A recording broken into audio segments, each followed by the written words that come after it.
अहमदनगरमधून सुद्धा अशीच एक बातमी समोर येते। त्या ठिकाणी शेळ्या चालणाऱ्या या दाम्पत्याच्या प्रसंगावधानामुळे नदीत बुडणाऱ्या 2 तरुणांना जीवनदान मिळालंय।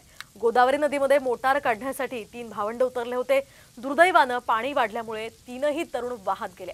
तर ताराबाई पवार यांनी आपल्या अंगावरील साडीची दोरी बनवून या तरुणांकडे फेकली आणि या 2 भावंड वाचलेत, मात्र तिसऱ्याचा दुर्दैवी बुडून मृत्यू झालाय। दरम्यान ताराबाईंच्या या कामगिरीचं सुद्धा सर्वत्र कौतुक केलं जात आहे। बातमी पुण्यातून आहे। पुण्याच्या चरोली गावामध्ये इंद्रायणी नदीच्या प्रवाहात एक कार वाहून गेली होती आणि या कारचा आता एक व्हिडिओ समोर आलाय। कार वाहून जात असताना त्यात बाप आणि लेक असे 2 जण होते। दोघांनी आरडाओरड केल्यानंतर एका तरुणाने जीवाची पर्वा न करता नदीत उडी घेतली आणि या दोघांचे प्राण वाचवले। योगेश भोसले असे या तरुणाचं नाव आहे आणि त्याचं या कृतीमुळे सर्वत्र कौतुक केलं जात आहे।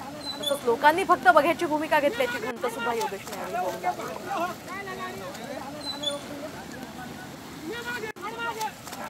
शेवटी मी तिथं त्यांना काढलं। पहिलं जे गाडी चालवत होते त्यांना बाहेर काढलं। त्यानंतर ते जसं त्यांना बाहेर काढलं, गाडीत पाणी शिरलं। पाणी शिरल्यानंतर गाडी पूर्ण खाली डीप झाली। डीप झाल्यानंतर नशीब माझा हात त्यांच्या हाताला लागल्यानंतर त्यांचे वडील जे होते राजेश कोली त्यांना बाहेर काढलं। बाहेर काढल्यानंतर त्यांनी पूर्ण अंगात टाकून दिलं।